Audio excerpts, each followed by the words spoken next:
श्री गणेशाय नमः. वक्रतुंड महाकाय सूर्यकोटी समप्रभ निर्विघ्नं कुरु मे देव शुभकार्येषु सर्वदा. श्री पद्मपुराणे कार्तिक मास महात्म्य अध्याय 24. पृथु म्हणतात, नारदा, कृष्ण व वेण्या यांच्या तिरी शिव व विष्णू यांच्या वाण्यांच्या देहातून पिशाचीन कलहेला काढून टाकली असे आपण पूर्वी सांगितले.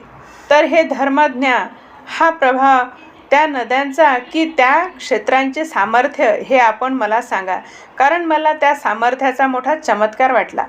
नारद म्हणतात, ही कृष्णा नदी प्रत्यक्ष विष्णूंचे स्वरूप व वेण्या शिवस्वरूपा अशा आहेत. त्या कृष्णवेणीच्या संगमाचा महिमा वर्णन करण्यास चतुर्मुख ब्रह्मदेवही समर्थ नाही. तथापि कृष्णा वेणीची उत्पत्ती तुला सांगतो, ऐक. पूर्वी चाक्षुप मनुच्या मन्वंतरामध्ये रम्य अशा सह्याद्री पर्वताच्या शिखरावर यज्ञ करावा असा विचार करून ब्रह्मदेवाने त्या यज्ञाकरिता सर्व देवास बोलविले. यांच्यासह त्याने यज्ञाची तयारी केली. विष्णू शंकर यासह आपण त्या पर्वताच्या शिखरावर आला. तेथे भृगू आदी करून सर्व ऋषींनी उत्तम मुहूर्तावर ब्रह्मदेवाला यज्ञ दीक्षा देण्याकरिता तेथे आदराने सभा भरविली. तेव्हा ऋषी ब्रह्मदेवाची थोरली स्त्री सावित्री हिला बोलविते झाले. तिला येण्यास उशीर लागला. तेव्हा भृगू विष्णूला विचारते झाले. भृगू म्हणतात, हे विष्णू, सावित्रीला आपण बोलविले तरी ती लवकर का येत नाही? मुहूर्त संपण्याची वेळ आली, दीक्षाविधी कसा संपूर्ण होणार? विष्णू म्हणाले, सावित्री लवकर येत नाही तर गायत्री येथे आहे, तीचकडून कार्य पूर्ण करावे. पूर्ण कार्यात ब्रह्मदेवाची ही पत्नी नाही काय? पुण्य कार्यात ब्रह्मदेवाची ही पत्नी नाही काय? नारद म्हणतात, या विष्णूच्या म्हणण्याला शंकरांनीही अनुमोदन दिले. हे भाषण ऐकून भृगूने ब्रह्मदेवाच्या उजव्या बाजूला गायत्रीला बसवून हवाचनादी यज्ञाचा दीक्षाविधी केला.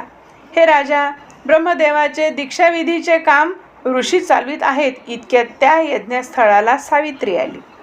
हे राजा, तेव्हा ब्रह्मदेवासह गायत्रीला दीक्षाविधी झाला असे पाहून सवती मत्सर मनात येऊन रागाने सावित्री बोलती झाली. सावित्री म्हणते, जेथे पूजेला योग्य नाहीत त्यांची पूजा होते, पूज्य आहेत त्यांचा अपमान होतो, तेथे दुष्काळ, मरण व भय हे तिन्ही उत्पन्न होतात. माझ्या स्थानावर या माझ्याहून धाकटीला तुम्ही बसविले म्हणून तुम्ही जड देहाचे असे नदीरूप व्हाल. ही गायत्री ब्रह्मदेवाच्या उजव्या बाजूला माझ्या आसनावर बसली असून लोकांना न दिसणारी अशी गुप्तरूपी नदी होऊन राहील. नारद म्हणतात, याप्रमाणे खरेचा शाप ऐकून संतापानेच जिचे ओठ थरथर कापत आहेत अशी गायत्री उठली व देवांनी निवारण केले असतानाही तिने सावित्रीला शाप दिला. गायत्री म्हणते, ब्रह्मदेव, जसा तुझा पती तसा माझाही पती आहे. असे असता तू मला व्यर्थ शाप दिलास, तर माझ्याप्रमाणे तूही नदी हो. नारद म्हणाले, राजा तेव्हा मोठा हाहाकार झाला.